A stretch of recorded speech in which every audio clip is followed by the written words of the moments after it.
සුබෝදෑසන. සුබෝදෑසන.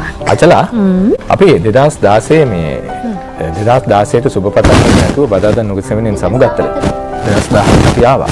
හැබැයි මේ අද 2017 වසර වෙනුවෙන් බදාදා දවසේ හමු වෙන පළවෙනි දවස අපේ නිෂ්පාදකතුමිය ඇතුළු සමස්ත නිෂ්පාදන කාර්ය මණ්ඩලය වෙනුවෙන් ඔබට මට අපි හැමෝටම ඒ වගේම රටට යහපතක්ම වේවා කියලා ප්‍රාර්ථනා කරන ගමන්ම තමයි අද බදාදා නුගසෙවණ ආරම්භ කරන්නේ. අවුරුද්දේ මුල නම් වැඩියෙන් බලාපොරොත්තු හිටලා තියෙනවා. හැබැයි ටික දවසක් යනකොට තමයි බලාපොරොත්තු ටික අතරමං වෙන්නේ.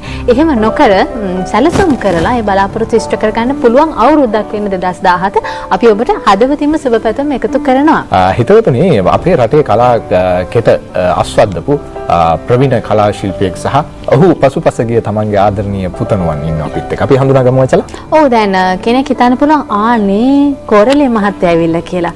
ඔව් අපි කොරළේ මහත්තයාට එන්න කියලා ආරාධනා කළා. ඔබ ගොඩක් ආදරය කරන ප්‍රවීණ දක්ෂ නිහතමානී රංගන ශිල්පියෙක්. අපි සෝදානම් ඒ ප්‍රවේශය ලබා ගන්න මෙන්න මේ විදිහට. යානනීමා නැවත උපන් අපාර වූමේ සංසාරේ ඔබේම පුතු වේවා ඔබේම පුතු වේවා. ඒ විශිෂ්ට චරිතය අපේ අප්පච්චි අද ජයරත්න වරකාගොඩ මහත්මයා. අයිබෝන් සුබෝදෑසන. අයිබෝන් උදේපල්ටත් අයිබෝන්. ඒත් එක්කම අපි මතක් කරන්නට අවශ්‍යයි අපි අපේ තාත්තා කියලා අපි පටන් ගත්තට ජනනාත් වරකාගොඩ අදාවේ අපේ අප්පච්චිත් එක්ක ආපු ගමන්ම අප්පච්චිගෙන් පොඩි ගානක් කඩාගත්තා පුංචි කාලේ වගේ. අයිබෝන් ඔබට බොහොම ගෞරවයෙන් පිළිගන්නවා. අපි මේ මේ පිළිබඳව දිගින් දිගටම කතා කරන ගමන් කතාවට ප්‍රවේශය ලබන්නේ දැන් කුරුණෑගල නගරේ ඉඳලා කිලෝමීටර් 2ක් විතර යනකොට මුත්තෙට්ටුගල හන්දිය හම්බ වෙනවා. එතන ඉඳලා තවත් කිලෝමීටර් 7ක් විතර යනකොට වැල්ලෝ පහු කරගෙන පල්ලම් ප්‍රදේශයක් තියෙනවා රංගම. 1933 වර්ෂයේ ඔබ උපත ලබන්නේ එහෙ. ඒ අත්දැකීම් ටිකක් අපි පදනම් කරගෙන කතාවට ප්‍රවේශයක් ගමු. 1933 නොවැම්බර් 21 වෙනිදා තමයි මම ඉපදුනේ. ඔය මගේ අම්මගේ ගමේ. මගේ අම්මගේ ගම රංගම වැල්ලවට 70ක් විතර තව එහා දදුරුවේ පැත්තට. ඉතින් මේ ඔය ගමේ ඉපදුනාට මොකද මම ගමේ හුඟක් කල් සැරිසැරුවේ නැහැ. මොකද මගේ පියා පොලිස් සේවයේ රාජකාරී කරපු කෙනෙක්. අපි දන්නවා. ඔව් ඉතින් පොලිසි ස්ථානවලින් මාරු වෙවි යනකොට අපිටත් ඉතින් සිද්ධ වුණා එයත් සමග ඉතින් ඒ කරක් ගහන්න රට වටේම ගියා. ගිහිල්ලා ඉතින් ඒ තැන් වල ගිහිල්ලා අන්තිමට සේන්දු වුණා ওই රංගම ගමට. මට එතකොට ඇති වයස 11-12ක් වගේ කාලෙදී එතකොට තමයි ගමේ රංගම නතර වෙලා ඉඳලා අපි මම්මලා ගෙදර ඉඳලා තමයි මම කුරුණෑගල ඉස්කෝලේට ආවේ සාන්තානා විදුහලට. ඔව්. ඊට පස්සේ මලියදේවයටත් ඔබ යනවා. මලියදේවයටත් මම අවුරුද්දක් ගියා. ඉතින් ඒ කාලේ මේ ওই පාරේ බස් එහෙම මේ සේවයක් තිබුණේ නැහැ. තාර දාලා තිබුණේ නැහැ බොරළු පාර. ඉතින් මේ රේල් බස් එකේ තමයි අපි මේ යන්නේ ඉන්නේ ඉස්කෝලේ යන්නේ. ටිකට් නැතුව ගියා කියලා තමයි ආරංචි. ටිකට් නැතුව ගියා කියලා. ටිකට් නැතුව මෙහෙමයි. ටිකට් නැතුව ගියාම නෙවෙයි. එතන මේ රේල් බස් එකේ ගාඩ් තමයි ටිකට් කඩන්නේ. ඒ ටිකට් නිකුත් කරන්නේ ඒකේ ගාඩ්. ඉතින් අපි දැන් කොන්දොස්තර මහත්තයෙක් වගේ බස් එකේ යන ගාඩ් තමයි ඉතින් මේ කාගේ සූට් එක ඇඳලා ලස්සන කෙනෙක්.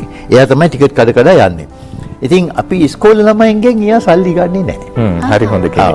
හරිම හොඳයි. ඊට පස්සේ ඉස්කෝලේ ළමයින්ට නිකන් යන්න එයා ඉඩාරිනවා. ඉතින් ඒක කවුරුත් මේ හොයලා බලන්නේ නැහැ, චෙක් කරන්නේත් නැහැ.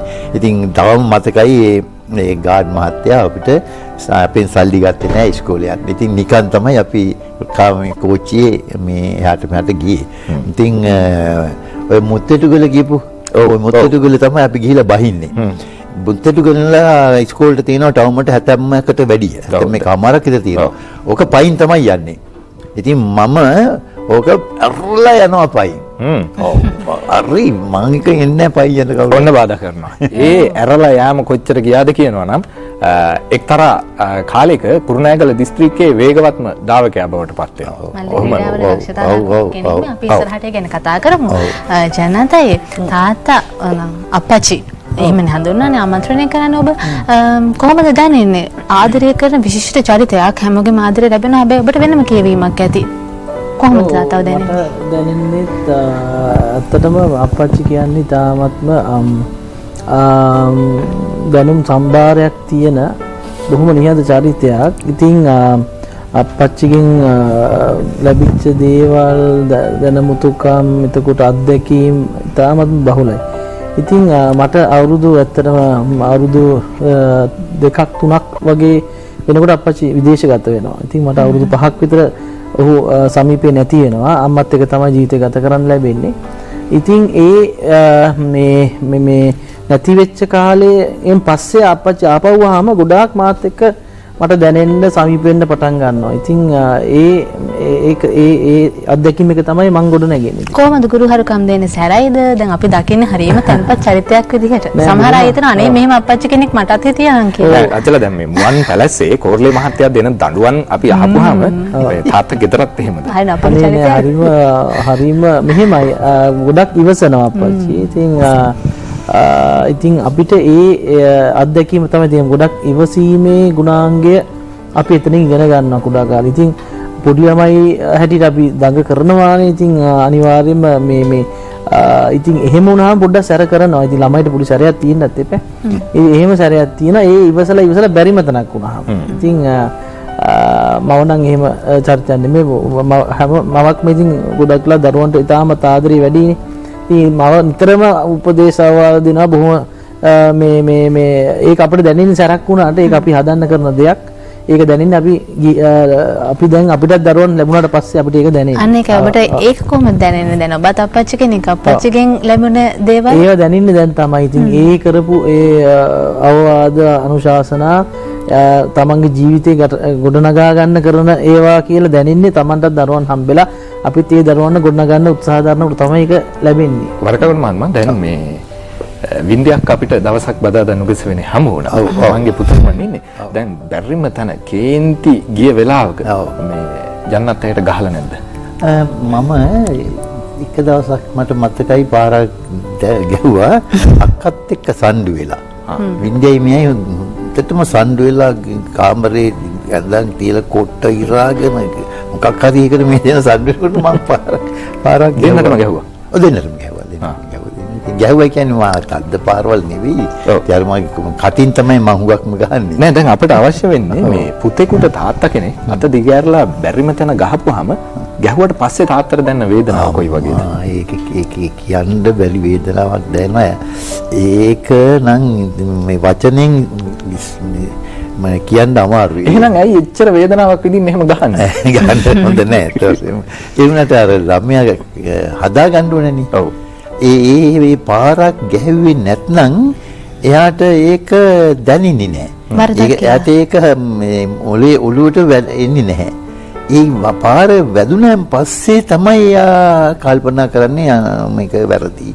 මං කරේ වැරදි වැඩක්. ඒකයි මට අප්පච්චි ගැහුවේ කියලා ඔළුවට එයාට මොළයට එන්නේ ඒ පාර වැදුනහමයි.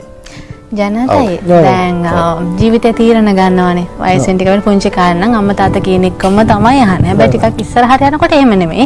මට මේ දේ කරන්න ඕනේ මේ විදිහට කියලා හිතෙනවා. ඒ වගේ තැන්වලදී තාත්තා කොහොමද මැදිහත් වෙන්නේ?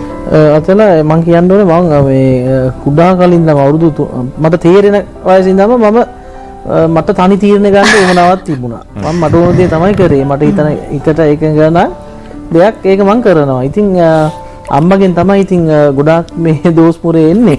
අප්පච්චි ඒක කරන්න දීලා අත්දැකීම් ඉඳ ගන්න දීලා බලන් ඉන්නවා. මොකද අත්දැකීම් ලැබෙන්නේ අපි හිතමු බයිසිකලයක් පැදගෙන ගිහිල්ලා වැටෙනවා කියලා.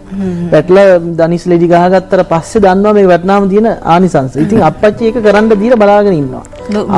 අම්මා එහෙම නෙවෙයි එයා ඕක පදින්න එපා කියලා එහෙම කියනවා. ඒ අම්මලාගේ හැටි.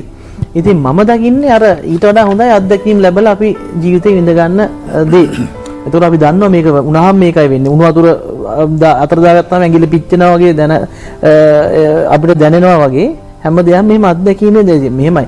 අත්දැකීම් කියලා මේ ජීවිතේ මේ පරදුරු තියලා තියෙන අත්දැකීම් නෙමෙයි.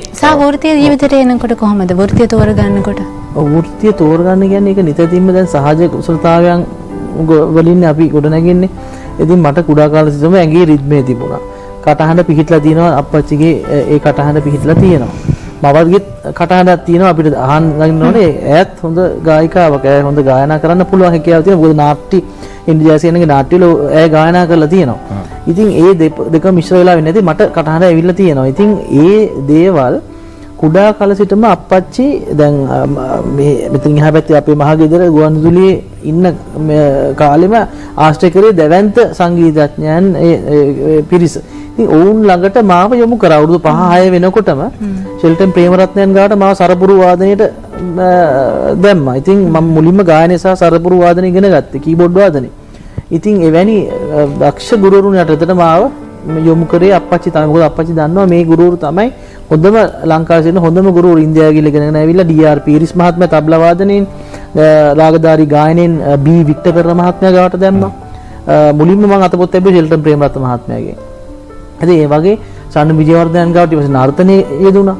කලාශූරිය ස්පනි භාරතයන්ගෙන් සියලුම ජනගී නර්තන කවි මණිපූරි වාදනයේ නර්තනයේ ඒ ඇසුර මට ලැබුණා. වෙස් හිටම් බැන්ද. ඔව් වෙස් බැන්ද. ඒක අවුරුදු 5ේදීද 5 වසරේදීද? අවුරුදු 5ේදීද 5 වසරේදීද? 5 ඉඳලා අවුරුදු 5යි මට. 5 ඉඳලා හැම දෙයකටම යමුණා. අප්පච්චි දැන් විජේරත්න හරකකඩ මහත්මයා දැන් දෙමව්පියන්ට ඕනේ දරුවෝ අධ්‍යාපනය පැත්තෙන් ඉස්සරහට යවන්න. ඒක මේ කාලයක් නෑ. ඒ කාලෙත් එකයි මේ කාලෙත් එකයි ඉස්සරහටත් එකයි. දැන් එහෙම හිතන අය ඉන්නවා. නමුත් ඔබ දක්ෂතාවයත් එක්ක දරුවෝ යොමු කරනවා ඒ පැත්තට. මොන වගේ අදහසක් එක්කද එහෙම යොමු කරන්නේ? ඇයි ඔබ එහෙම තීරණය කරන්නේ? මම අත් වශයෙන්ම මං බල කරේ නෑ. මයි ළමයි දෙන්නටම මං කිසිම බල කිරීමක් කළේ නෑ. මේක කරන්න ඕනේ, මේ දේ වෙන්න ඕනේ, ඔයා ලොකු වුණාම මෙහෙම කෙනෙක් වෙන්න ඕනේ කියලා මං කවදාවත් කියලා නෑ. කියන්න මට ඒක අවශ්‍යතාවයක් උනේත් නැහැ. මොකද මේ ළමයෙකුගේ තියෙන සහජ හැකියාව වැඩි දියුණු කරගෙන ඒකෙන් තමන්ගේ ජීවිතය හැදගස්සගෙන හරිගස්සගෙන යන්න ඉඩ දෙන්න ඕනේ කියන අදහස තමයි මගේ ඔළුවේ තියෙන්නේ. නැත්තම් ඉතින් මේ ඔයා කවදා හරි දොස්තර කෙනෙක් වෙන්න ඕනේ, එහෙම නැත්තම් කවුන්ටර් කෙනෙක් වෙන්න ඕනේ, ඉංජිනේර් කෙනෙක් වෙන්න ඕනේ කියලා එහෙම මගේ මේ ඒම් එකක් තිබුණේ නැහැ. එහෙම එකක්. ඉතින් ඒක නිසා මම ළමයි දෙන්නටම ඉඩ ඇරියා ඒගොල්ලන්ගේ සහජ දක්ෂතාවයන් උඩින් යන්න. ඉතින් මම දැනගත්තා මේ මෙයාට සංගීතයේ එහෙම් පිටින්ම ඇඟේ තියෙනවා. පිටලා තියෙනවා. මෙයාගේ තාල් නම් එක්සලන්ට්. ආය නැහැ කියන්නේ තාල් වලට මම දැකලා නැහැ මෙච්චර මේ දක්ෂයෙක්. මට වරදිනවා. තාල් මට වරදිනවා. එතකොට අප්පච්චි මෙතන වැරදි, මෙතන වැරදි, මෙහෙම යන්න ඕනේ, මෙහෙම යන්න ඕනේ කියලා මාව හරි ගස්සනවා. ඒ වගේ හොඳට තාල් ඇඟේ තියෙන මේ චරිතයක්. ඒ වගේම හොඳ කටහඬකුත් තියෙනවා. මට වඩා බොහොම ඉහළ ස්වරකින් කියන්නේ. මම බොහොම පල්ලෙන් කියනකොට එයා ගාක් ඉහළින් කියන්නේ. ඉතින් ඒකත් මම හොඳට මේ බැලුවා. ඒක තේරෙනවා. ඉතින් අනිත් එක ඉතින් මාත් අර මෙයා කිව්වා වගේ දක්ෂ මේ ගුරුවරුන් ළඟට යොමු කෙරුවා. ඒගොල්ලන්ගේ මඟ පෙන්වීම යටතේ මෙයාගේ අර තියෙන සහජ දක්ෂතාවයන් හැඩ වැඩ ගාලා පොලිෂ් කරලා එයා ඒ තැනට ආවා. ඉතින් පාසලේ ඉගෙනීම ගැන නොබැලුවා නෙවෙයි. ඉතින් සාමාන්‍යයෙන් බේසික් මොකක් හරි තියෙන්න එපා මුල් දැනීමක්. ඒකට යනකම් ඉතින් මම ඒකට මේ මඟ පාදලා දුන්නා. ඉතින් ඊට පස්සේ මෙයාගේ හැකියාවන් උඩ එයා තෝරගත්තේ ඉතින් සංගීතයනේ. ඉතින් ඒකට යන්න මම ඉඩ ඇරියා. දුවටත් එහෙමයි. දුව නැටුම් වලට දක්ෂයි. ඉතින් නැටුම් චන්න විජේවර්ධන පුලි ළඟට දැම්මම එයා ඒකෙන් ඉහළටම ගියා. දැන් වසර 50ක් අචලා එක දිගටම ගුවන් විදුලි නාට්‍යයකට හඬකවමින් චරිතය පනපොමින් අයෙකු හිටියානම් ලෝකේ ඒකයි හැටියට අපිට සලකන්න පුළුවන් විජේරත්න වරකාගොඩයන්. අපි මේ මෙතුමා ගායනා කරපු ගීත බොහොමයක් බලන්නකො. දැන් අර කතාව තාත්තා කොච්චර ආදරෙන් අප්පච්චි කොච්චර ආදරෙන්ද හඳුන්වා දීම කලේ පුතා ගැන නේද? ඒ දක්ෂතාවයට අවස්ථාව දීලා. ඉතින් දැන් අපි බලමු ගීතයක් රස විඳින අවස්ථාව තියෙන තාත්තයි පුතයි දෙන්නම එකතු වෙලා තමයි මේ ගීතය ගායනා කරන්නේ. ඒ වෙනුවෙන් අවස්ථාව රංගහලිකේ අප්පච්චිගේ 70 දශකයේ බිහිවෙච්ච සරල ගීතයක්. ඔස්ටි මුණසිංහයන් විසින් සංගීතවත් කළා. ගායනය කරන්නේ අපච්චි අනුලා බුලත්සිංහල මහත්මිය. අපි අද අපච්චි පුතයි.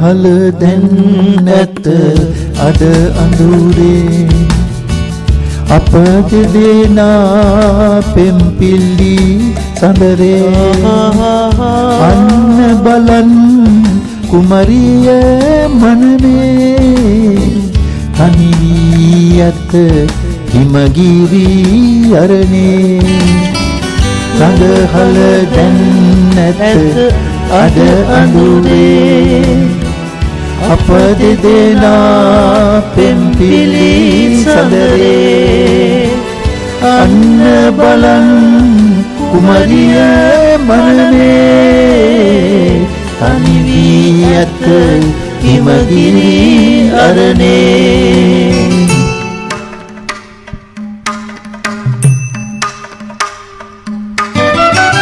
නිරියෙන් යුද කළ ඔබ දුටු මොහොතේ මගේ හද ගැබ තුල පිරුණයි ආලේ නැති මුත් රජ සැප හිමගිරි අරණේ ඔබ හැර මෙමට නැත අන්සරණේ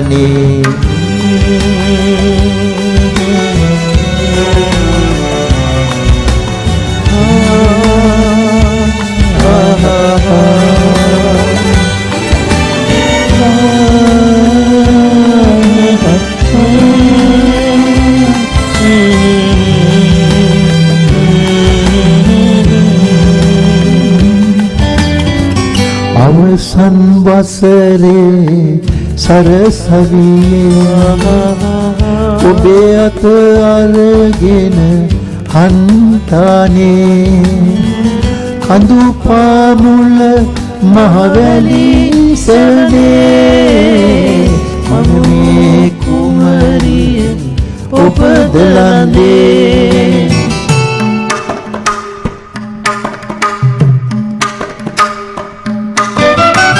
හැරිදැඩි සිරුරට ආලය බැඳුනා ඔබ වෙත අසිපත දෙන්නට සිතුනා මනමේ කුමරුන් මරුමුව වැටුනා දැන් මම රැඳිනකි හිමගිරි අරණා රඟහල දැන් නැත අද අඳුරේ අප දෙදෙනා පෙම්පිලි සඳරේ අන්න බලන් කුමරිය මනමේ තනි වී ඇත හිමගිරි අරණේ රඟහල දැන් නැත අද අඳුරේ අප දෙදෙනා පෙම්පිලි සඳරේ අන්න බලන් කුමරිය මනමේ තනි වී ඇත හිමගිරි අරණේ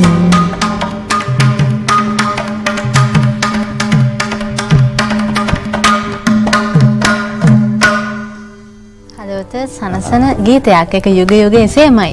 දැන් මේ අචලා මෙතුමා පොලිස් සේවයේ තමයි ඉස්සරෝම රාජකාරී කටයුතු කළේ. නෑ නැද්ද? පොලිස් සේවයට ඉස්සෙල්ලා මං වෙන රාජකාරී දෙකක්ම කළා. මම මුලින්ම මේ සේවයට බැඳුනේ බැංක් ඔෆ් සිලෝන් ලංකා බැංකුවේ ලිපිකරුවෙක් හැටියට මම මුලින්ම කුරුණෑගල ශාඛාවේ මාස 6ක් පමණ කාලයක් මම සේවය කළා. ඊට පස්සේ මම ආණ්ඩුවේ ලිපිකරු විභාගයේ පාස් වුණා. ක්ලරිකල් විභාගේ පාස් කළමනාකරන ඔව්. ඊට පස්සේ මට මේ පත්වීම ලැබුණා මේ කුරුණෑගල කච්චේරියට. ඒකේ ඉන්න අතරතුර තමයි මම පොලිසියට ඉල්ලුම්පත් යවලා පොලිසියට ඉතින් සම්මුඛ පරීක්ෂණ, ලිඛිත පරීක්ෂණ, නොයේ පරීක්ෂණ වලට ගිහිල්ලා ඊට පස්සේ තමයි මම පොලිසියේ සේවය මට එන්න ඕන උනේ අචලා ඔන්න ඔය පොලිස් සේවය කියන එක. මොකද මේ පොලිසියේ රාජකාරී කරන අතරතුරේදී කලාගෙතට ආවේ කොහොමද කියන එක හරි ප්‍රශ්නයක් නේ අපිට. කොහොමද මේ අපි හොයාගෙන යන කරුණුත් එක්ක වරදගොඩ මහත්මයා 1959 කියන අවුරුද්ද බොහොම වැදගත් අවුරුද්දක්. 59 ඔබ ගාලු මුවදුර රාජකාරී කටයුතු කරනකොට මේ ලයිට් නැති කාර් එකක් නවත්තනවා. ඔබේ කලා ජීවිතය ආරම්භ වන්නේ එතනින්. අපිට ටිකක් මතක් කරගන්න. ඔව් දැන් මම ඇත්ත වශයෙන්ම ඒක මගේ සම්දිස්ථානයක් කියන්න ඕනේ මගේ ජීවිතේ. මම මේ මහාචාර්ය සරච්චන්ද්‍රයන් මට ලැබුණා මේ කරුවලේනවා මම ඔයා කාර් කෙලවගෙන යනවා ලයිට් නැතුව බෑ මම ඉතින් නයිට් රවුන්ඩ් එකක් කරලා මම ස්ටේෂන් එකට එනකොට ඉතින් මම දැක්කා ඉතින් ගෝල්ඩ් ෆේස් පාරේ යනවා ඉතින් මම ඉතින් මේක බල යන්නත් බෑ මේක පස්සේ හිටෙව්වා නතර කළා ඉතින් මේ පිටණියට අරගෙන හිමිසරි හිටවම ඉතින් බලපුවාම ඉතින් බොහොම පොඩි කෙසඟ සිරුරක් තියෙන මහත්මයෙක් අනේ මාරි සිංහල ඇඳලා සුදු පාට ඉතින් මම හිතුවා ඉස්කෝලේ මහත්තයෙක් වෙන්න ඇති කියලා හිතලා මම ඉතින් බොහොම සිංහලෙන්ම මම ඒ දවස්වල ඇත්තටම බොහොම කාරුණික මේ පොලිස් නිලධාරියෙක් හැටියට ප්‍රසිද්ධයි මගේ මේ දෙපාර්තමේන්තුවේත් ඒක ප්‍රසිද්ධයි ජෙන්ටල්මන් කොප් හැබැයි සැරයි කියන්නේ මේ නීතිය හරියට කරනවා ඒක. අතාරින්නේ ලේසියෙන්. ඉතින් මම ගිහලා ඉතින් බොහොම පොලයිට්ලි බොහොම කතා කළා මහත්මයා මේ කාර් එක එලවගෙන යන්නේ ලයිට් නැතුවනේ බලන්නකෝ. හැබැයි ඉන්ස්පෙක්ටර් කියලා ඉතින් මම වෙන්න බලන්න අර ඉස්සරහට නෑ පස්සෙත් ලයිට් නෑනේ. ඉතින් මේ කඩුවරේ මේ යන්න හොඳ නෑනේ මෙහෙම. ඒ වඩත් ඔන්නේ බනිතයටත් පාරේ යන අනිත් වාහනවලට ඔව් ඉතින් පස්සේ මං කිව්වා ඉතින් මොකද කරන්නේ දෙන්නකො මට ලයිසන් එක කිව්වා ලයිසන් එක තියෙනවා නේ බලමු කියලා කබියුල් එකේ හැටම ඇදලා දුන්නා ලයිසන් එක ඉතින් අපි ඉතින් ලියා ගන්න එපා ඒකේ තියෙන විස්තර අවශ්‍යයිනේ ඔව් අවශ්‍යයි ඒක ලියා ගන්න ඕනේ අපි එහෙම විචාම පොලිසියේ නීතියක් තියෙනවා එහෙම ඉතම අපි නෝට් එකක් දාන්න අපිට IB එකේ ලියන්න ඕනේ මොකද නැත්නම් කවුන්ටර් කම්ප්ලේන් යා එහෙම කෙනෙක් බැරියත් අපේ උසස් නිලධාරියෙකුට කිව්වොත් එහෙම මේ ආවල මාව නැත කරුණා යා මෙහෙම මට බෑන්නා සැරවැර කර මොකක් හරි ඒකට අපි මොකක් හරි තියෙන්න ඕනේ අපිට පස්සේ මම මේක ලියන්න බලනකොට professor Ediriweera Sarachchandra university of Ceylon Peradeniya පස්සේ ඉතින් මම දැනගත්තේ මම එයා කවුද කියන්නේ මම දන්නවා. ඔව්. ස්වරූපෙන් දැකලා නැතුණාට මම එයාගේ පොත් ආදාරලා තියෙනවා ඉස්කෝලේ ගියාම එයාගේ සාහිත්‍ය පොත් මම කියවලා තියෙනවා ඉතින් දන්නවා. ඊපස්සේ ඒ ඔබතුමාගේ හොඳම වෙලාව එදා. හොඳයි අපි ආදරණීය අප්පච්චි සහ පුතා එක කතා කරමින් ඉන්නේ. ජනතයි දැන් අභිමානයකින් කතා කරන්න පුළුවන් උරුමයක් එක්ක ඔබ ඉන්නේ. දැන් ඔබේ පියාගේ නාමය ඒ පරම්පරාවෙන් ලැබෙන නාමය විශේෂයි. වරකාගොඩ නාමය. අපි ටිකක් ඒ ගැන කතා කරමු. ඒ වරකාගොඩ නාමය ඇත්තටම මේ තමයි හොඳටම දන්නේ මේක මේ රාජසිංහ රජුරුවන්ගේ අන්තිම රාජසිංහ රජු කීර්තිසිරි රාජසිංහ රජුරුවන්ගේ කාලේ ගම්බරයක් තමයි මේ වරකාගොඩ කියන්නේ. මොකද ඒ රජුරුවත් එක්ක අපේ උතුම් මිත්තෝ මේ ඒ දවස්වල කියන්නේ අංගම්පුර නැත්තම් ගුස්පි ඒ රජවාසනේ ශිල්පියෝ ඒ රජුරුවත් එක්ක තමයි එක්සයිස් එකකින් රජුරුවෝ කරලා තියෙන එක්සර්සයිස් ඒ ආත්ම ආරක්ෂාවට. ඉතින් ඒ සම්බන්ධව හිටපු ශිල්පියෝ තමයි අපේ පාරම්පරික මුතුන් මිත්තෝ. ඉතින් අපි මේ ඉන්දියාවෙන් ගෙනලා තියෙන්නේ අපි කට්ටිය. ඔව්. ඉතින් ඒගොල්ලන් එහෙම ඉන්නකොට ඒ රජුරුව මේ සැරිසරනකොට මේ ඒගේ වලවකට ඇවිල්ලා තියෙනවා. ආවහම දෙන්න දෙයක් බලනකොට ළඟම තිබ්බ පැණි වරක ගහක් තිබිලා තියෙනවා. හොඳ ඉදිච්ච පැණි වරක ගෙඩියක් මේ කඩලා දීලා තියෙනවා රජවන්ට කන්න. ඒක පුදුම රසයිලු. ඉතින් රජුරුව ඒ වගේ පැණි වරක ගෙඩියක් කාලම නෑ රජවාසලේ හිටියත්. හරි හරි. ඉතින් පුදුම රහක් නෙමෙයි මොකද්ද කියලාම වරක කිව්වා. රයිට් නුඹලගේ නින්දගමට මම වරක කුඩු කියන නාමය දෙනවා කියලා තමයි නින්දගමක් එක්ක මේ නාමය දීලා තියෙනවා. වරක වලින් ගොඩ ගිය හින්දා වරක ගොඩ වුණා. නෑ දැන් ඒ අභිමානයත් එක්ක කටයුතු කරද්දී සමහර පුතාලා ඉන්න අප්පච්චිගේ මොන දායද ලැබුණත් කමන්නේ මට තනිව ගොඩ නැගෙන්න ඕනේ. හැබැයි සමහර පුතාලා ඉන්නවා නෑ අප්පච්චිගෙන් ලැබෙන එක රැකගෙන මම ඉස්සරහට යන්න ඕනේ. ඔබ කොයි තැනද හිටියේ? මම නම් හිටියේ මෙහෙමයි. මම හැමදාම කියන්නේ නාමය 50%යි. මගේ උත්සාහය 50%යි. ඔය දෙකම එකතු වෙලා තමයි ගොඩ ගියේ කියලා. මොකද දැන් අපි ඕන්තරම් පුතු දකින්න තාත්තයි පුතුයි පියාගේම නාමයේ එල්ලිලා පුතා කිසිම දෙයක් කරන්න උත්සාහ කරන්නේ නැහැ. ඒ පරම්පරා ගානකට මොකද තාත්තා කරලා ඉවරයි. සමහර මේ පියවරු ගත්තාම පරම්පරා ගානකට කරලා ඉවරයි.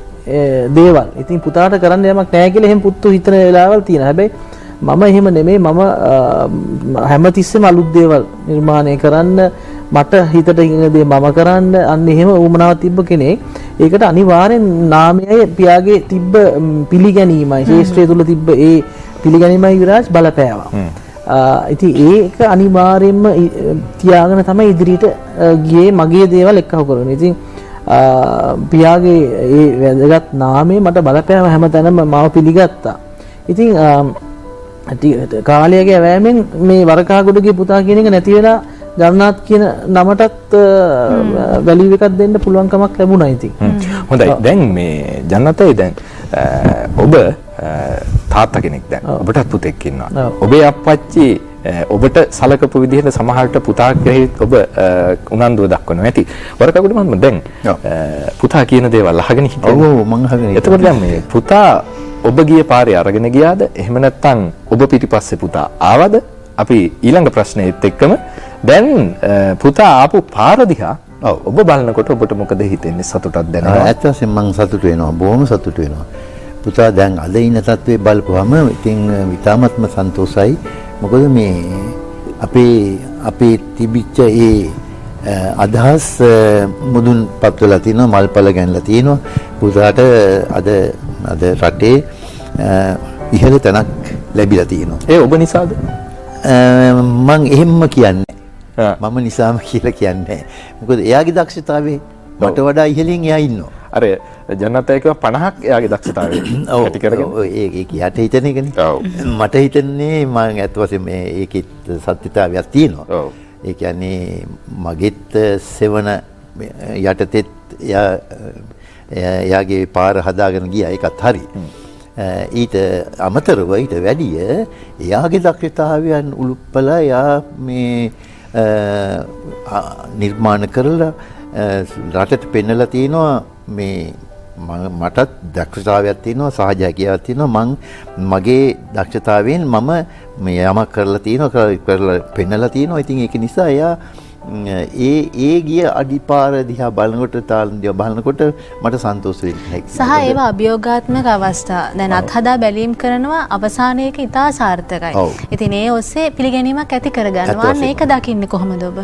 ඒක තමයි ඒකේ දක්ෂතාවය තියන්නේ. යාගේ සහජ හැකියාව ඒක. ඉතින් ඒක උලුප්පලා ගන්නට මේ කරන දේ හරියයිද කියලා සැක හිතන අවස්ථා එහෙම නැත්නම් නෑ. එහෙම එකක් නෑ. ඇත්ත වශයෙන්ම යා වැරදි මාර්ගයක ගියේ නෑ.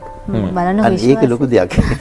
දැන් අපි මේ වර්තමාන සමාජයත් එක්ක අචල ටිකක් කතා කරමුකෝ. දැන් අප්පච්චි නැත්තම් තාත්තා තමයි පුතෙක් වන මටත් ඔබටත් ලොකුම වීරයා වෙන්නේ. හැබැයි මේ සමහර විට වර්තමාන සමාජය තුල අප්පච්චිලාට බැරි වෙලා තිබෙනවා තමන්ගේ පුතා තමන්ගේ පාරේ අරගෙන ගිහිල්ලා හොඳ යහපත් මාර්ගයට ගෙනියන්න.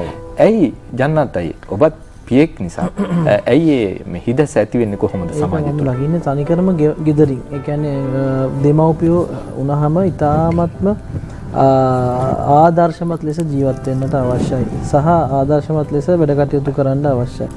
ඉතින් ඒ දේ මට අපේ ගෙදරින් අනිවාර්යයෙන්ම ලැබුණා. ඉතින් මගේ මවයි පියයි දෙදෙනාම ඉතාමත්ම මේ ගුණගරුක සමාජයක් ගොඩනගාගෙන ජීවත් වුණ දෙන්නේ. අපේ චිත්‍රා මහත්මියටත් අප ස්තුතිවන්ත වෙනවා මේ වෙලාවේ. මේ පරපුර මේ කුටුම්බය මේ විදිහට අපට දායාද කිරීම පිළිබඳව. එයාගේ ලොකු උත්සාහයක් එයා අරගෙන තිනවා ළමයි දෙන්නම යම් කිසි තැනට ගේන්න. ඉතින් ඒකයි මම දකින්නේ අනිත් දෙමව්පියන්ගේ එහෙම නොවුනහම තමයි ළමයි එහෙම අයාලේ යන්නේ. ඒ මේ අනිවාර්යයෙන්ම දෙමව්පිය වග කියන්නම අවශ්‍යයි. දරුවන්ගේ ඒ වැඩේට තේකුත් ඇවිල්ලා අචල තේක බොන ගමන් අපි මේ අචල තේක අපිට පිරිනමන ගමන් අපි කතා බහ කරමු. වරකගොඩ මහත්මයා දැන් ජන්නත් අයියා කියන විදිහට අපච්චිගේ ගුරුහරුකම් අරගෙන පුතා තමන්ගේ ජීවිතය හදාගන්න අවශ්‍ය අඩිතාලම හදාගන්න. ඔබ අපච්චිකින්ද ගුරුහරුකම ලබා ගත්තේ එහෙම නැත්නම් මගේ අපච්චිගෙන්? ඔව් අම්මේ ඔව් මගේ අපච්චි මේ හොඳ පියෙක් ඇත්ත වශයෙන්ම හොඳ සැරයි. ඔව්. සැරයි මට ගහලා තිනවා. ඔව්. ඔබට විතරක් නෙමෙයි අපි දන්නවා අපිට තියෙන තොරතුරුත් එක පොලිසියේදී කුරුණෑගල පොලිසියේදී මාරු වීම හම්බෙන්නේත් ඒ වගේ එකකට. ඔව්නේ. ඒක කියන්න ඕනේද? කියමු අපි නේද? කෙටියෙන් කියමු. ඔව් කෙටියෙන්. මෙහෙමයි. දැන් මේ අප්පච්චි කැමති නෑ එයාව නිකන් පාච්චල් කරනවට කවුරුවත්. එහෙම මේ තාමත්ම ගැඹීර චරිතයක්. ඔව්. එයාට බොහොම ගරු කරන හැමෝම ඉතින් එයා ළඟ වැඩ කරපු සේවකයෝයි එයාගේ උසස් නිලධාරිනුත් ඒ නිල ඇඳුමට නෙමෙයි ඔහුගේ තියෙන ගුණ යහපත්කම. ඇත්ත වශයෙන්ම එයා හරි ස්ට්‍රේට් ෆෝවර්ඩ් හරි මේ නීතිගරුක ඒ වගේම ගුණගරුක අවංක මේ පුජ්‍යලේක. ඉතින් ඒව තමයි අපිට ලැබිලා තියෙන්නේ. ඒ ආభాසි තමයි අපිට ලැබිලා තියෙන්නේ. ඉතින් මේ ඔය මේ අර ඒ කුරුණෑගල සිද්ධිය නම් මේකයි. දැන් කුරුණෑගල මේ පොලිසිය තියෙනවනේ. පොලිසිය මැද තියෙන පිට්ටනියක් පොඩි පිට්ටනියක් එක. ඒකේ තමයි දැන් තියෙනවද මන් දන්නේ. දැන් තියෙනවද නෑ දැන්. කුරුණෑගල පැත්තේ. හැබැයි පොලිසිය දැන් මම හුඟක් කාලෙකින් ගිහිලා නෑ කුරුණෑගලට. පොලිසිය පැත්තට. මම ඔබතුමාට උදව් කරන්නම්කෝ.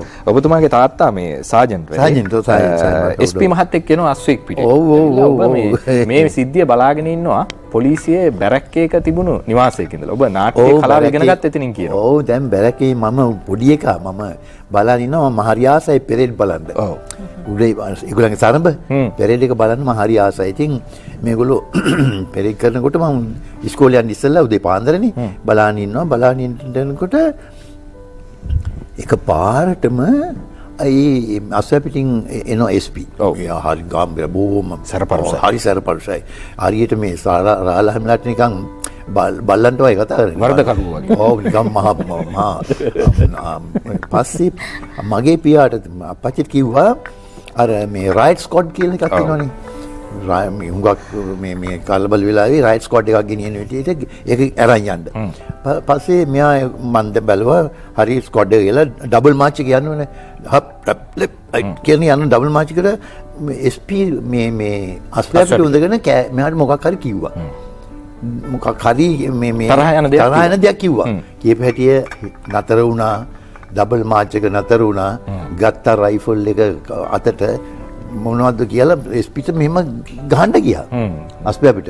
SP දඩබඩ ගාලා යන්න ගියා. අස්වැපිට පරේඩ් ඩිස්මිස් කිව්වා මට වුණා. පරේඩ් ඩිස්මිස් කිව්වා ගියා. ඒ ගිහිල්ලා පහුවදා මුළු ඒ අපච්චිට කෑ ගැහුවා ගහන්න රාලහාමි ඔකට ගහන්න රාලහාමි ඔය කොළුව කුඩු කරන්න. ඔකේ කෑනිත් කෑ ගහනවා.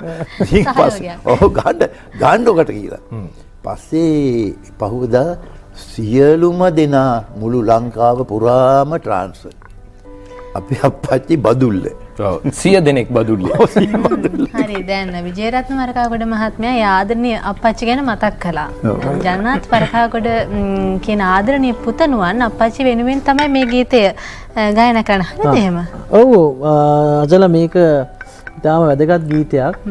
ලංකාවේ පියවරු වෙනුවෙන් බිහි වෙච්ච ගීත ඉතාම අතලොස්සයි තියෙන්නේ. ඒ අතරට මේ ගීත එක්ක වුණා 2009ද 10ද 2010 වසරේදී. මෙහෙමයි. දැන් කලාකරුවෝ ගොඩාක් ඉන්නවනේ පුත්තුත් එක්ක. ඉතින් මට ඕනකම තිබ්බා මගේ පියා කරපු දේවල් ශ්‍රේෂ්ඨ 4ක දශක 50ක ඒ කියන්නේ මේ දශක 5ක පියා ඉඳද්දිම ඔහුට මේ ගරු බුහුමන් ලබා දෙන්න පුතෙකු විසින් උපහාර උලලා. ඉතින් ඒක තමයි ලංකාවේ ප්‍රථම කලාකරු පුතෙකු විසින් පියෙකුට කරපු උපහාර උලල. ප්‍රථම ඔබේ ලොකු ජයග්‍රහණයක්. ඔව් ඒ කියන්නේ ජීවතුන් අතර සිටියේදී. ගොඩක් දෙනා කරන්නේ මේ මිය ගියාට පස්සේ ඉතින් මට ඒ වුණා. ඉතින් ඒ උත්සවයට මම උත්සවය කරනවත් එක්ක මට දෙන්න තෑග්ගක් තිබුණේ නැහැ. එතකොට මේ ගීතය ලිව්වේ ගීත තරංග කියලා මහත්මේ මගේ සහෝදරයෙක්. ඔහු තමයි කිව්වේ අපි අපච්චිට ගීතයක් දායාද කරලා දෙමු කියලා.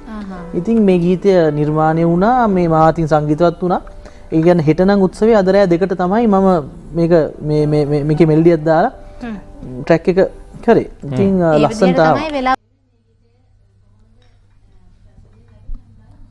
බලමු. right.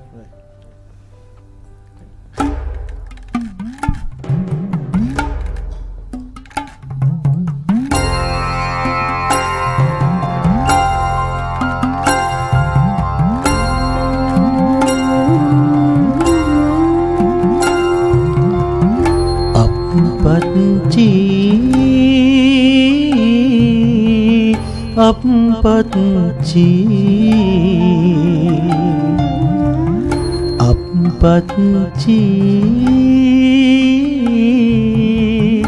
අපපත්චි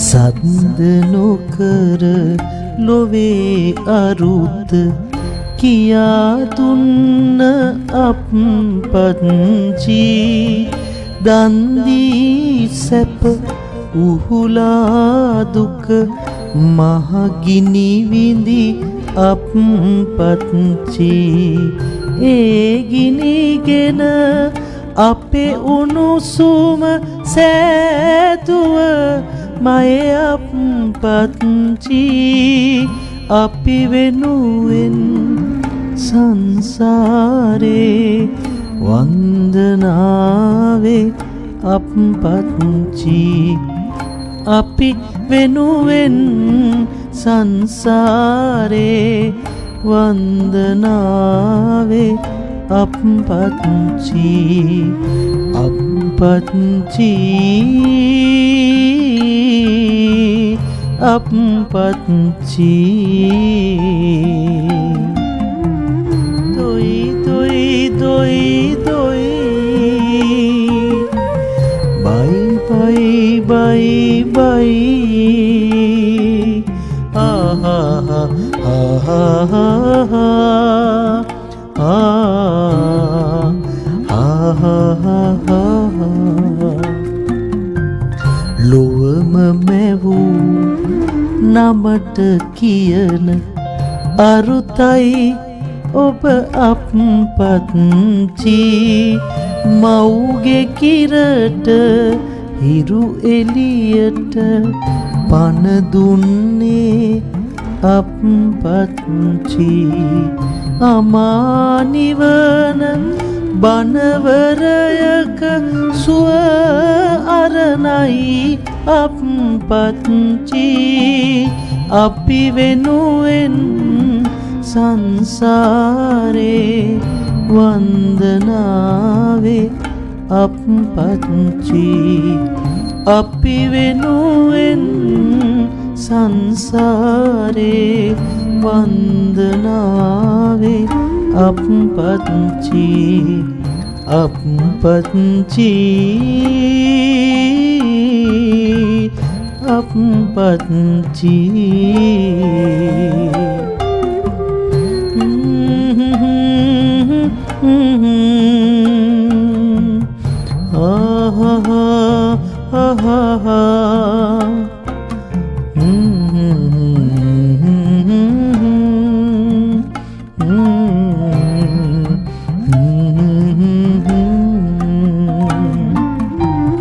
ජයසිරි මහා බෝසමිඳුගේ සිලි සිලියයි අපපත්චි ඇඟිලි තුඩින් ලෝතුරු සුව අපට තැනූ අපපත්චි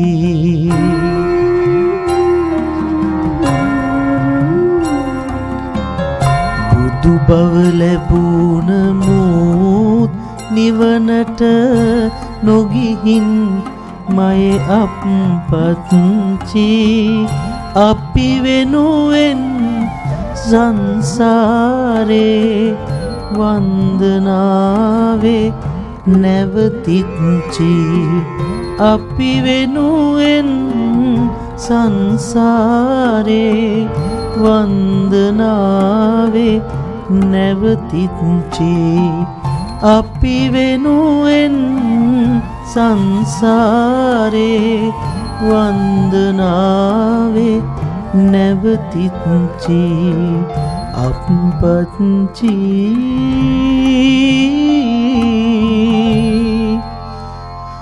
මයේ අප්පච්චි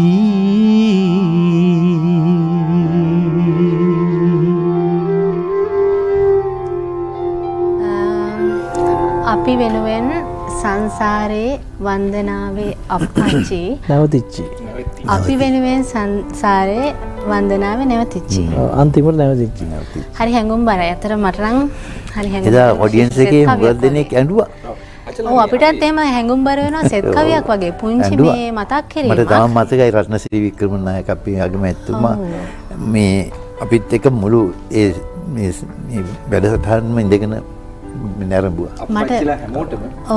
මට දැන් මේ පුංචි මතක් කිරීමක් කරගන්න හිතෙනවා. තව ටිකක් ඈතට ගිහිල්ලා විජේරත්න වරකාගොඩ මහත්මයාගේ පුංචි කාලෙට ගියාම මොන වගේ චරිතයක්ද දංගායේද පුංචි කාලේ මට දැනගන්න ලැබුණා කජුවට කියලා වෙන ඇට වර්ගයක් මල්ලිට කන්න දීලා ලොකු ප්‍රශ්නයක් ඇති කරගෙන අයියගෙන් හොද්දටම ගුටි කෑවා කියලා. ඔව් ඒකත් ඇත්ත වශයෙන්ම අර පුංචි කාලේ ළමයින්ගේ වැඩනේ. ඉතින් ළමයින් ඒතර වයස කීයක් වගේද? එතකොට මට ඇති අවුරුදු 7ක් විතර. 7ක් 8ක් වගේ. මේ ඉතින් මේ මල්ලි මමයි මේ අර වැටේ තියෙන එඬරු තියෙන්නේ. අර වේලිච්ච එඬරු ඇට පොඩි කරලා එඬරු ඇට එන්න මල්ලි අපි කජු කමු කියලා දෙන්නම කෑවා. ඔව් මම මල්ලිට කැව්වා. අර එඬරු ඇට. එයා දන්නේ නැහැ නේ. යා පුංචි. යා මට වඩා අවුරුදු 6ක් බාලයි. ඉතින් පුංචි එක්කිනා එයා ඉතින් කැව්වා. කාලා ඉවරලා මෙයා වමනේ දානවා. යාට හොඳටම අසනීප නෑ. අහුණා වැඩේ. ඔව් අහුණා. මම ඉතින් බයේ ගැහි ඉන්නවා. අපේ අයියා හරි සැරයි. අයියා ආවා බැලුවා මොකද පස්සේ ඉතින් මල්ලි කිව්වා මම යට කෑවා. මට දුන්නා නේද ගියilla මට මගේ උන් හිටිතන් අමතක වුණා. ඒ තමයි හොඳටම ගැහුවා. ඒත් මේ මම අප්පච්චි මේ මැදල බැලක ඔකට හටි ගහන්න එපා කියලා මම බේරගත්තා. ජනතයි දැන් ඔබ තාත්තා වෙනුවෙන් ගීතය නිර්මාණය කරන්න පාන්දර 2 වෙනකන් උත්සාහ කරා. අප්පච්චි කොච්චර ඔබ ඔය විදිහට උස්මහත් කරන්න පාන්දර 2ට නැගිටින්න ඇද්ද නේද? මොකද හිතන්නේ දෙකට නේද දෙකට. අප්පච්චි ගැන අපිට කියන්නකෝ දැන්. අප්පච්චි ගැන තව බොහෝ දේවල් කියන්න තියෙනවා. අවසාන වශයෙන් ඊයේ දෙකට තමයි ඉඳාගත්තේ. අවසාන වශයෙන් මේ හැඟුම් ඔක්කොම එකතු කරගත්තොත් මෙන්න මෙහෙමයි මගේ අප්පච්චි මට දැනෙන්නේ. අපිට එහෙම කියන්න බැරි බව දන්නවා. පුංචි උත්සාහයක් ගමු. ඔව් අප්පච්චි කියන්නේ තනිකර නිකන් විශ්වවිද්‍යාලයක් වගේ චරිතයක්. මොකද මට හොඳට ඒක මතකයි මම මොන්ටිසෝරි එක්කන් ගියේ අර මේ මොඩල් ෆාම් එකට එක්කන් ගියේ මේ ගෝල්ෆ් තනකොළ පිට්ටනේ මැදින්. ඒකේ යනකොට සියලුම දේවල් මට අවුරුදු 3-4ක් විතර ඇතිනේ. ඒ තනකොළ ගැනද එතනින් ඒ හරක් ගැනද කෝච්චි යන්නේ පුංචි කෝච්චි යනවා. ඒක යන්නේ කොහාටද මේ ගස් වර්ග නම් මොනවද මේ ඉතින් ඒ ඔක්කොම කියලා දෙනවා. දැන් පාරේ යනකොට උනත් කොළඹ පාරවල් වල යනකොට මේ පාරේ නම මෙන්න මේකයි. මෙන්න මේ පාර ගිහලා අතෙන්ට වැටෙන්නේ. මේ පාරේ තියෙන ඔෆිස් ටික මෙන්න මේවයි කියලා එහෙම කියලා දෙනවා. ඉතින් ඒක නිකන් විශ්වකෝෂයක් වගේ හරිම ඉතාමත්ම කරුණාවන්ත චරිතයක්. ඉතින් අදටත් මේ මගේ පුතාටත් දුවටත් මම ඒවම තමයි මමත් උදේ ඉස්කෝලේ යනකොට මේ පාරවල නම් කියලා දෙනවා.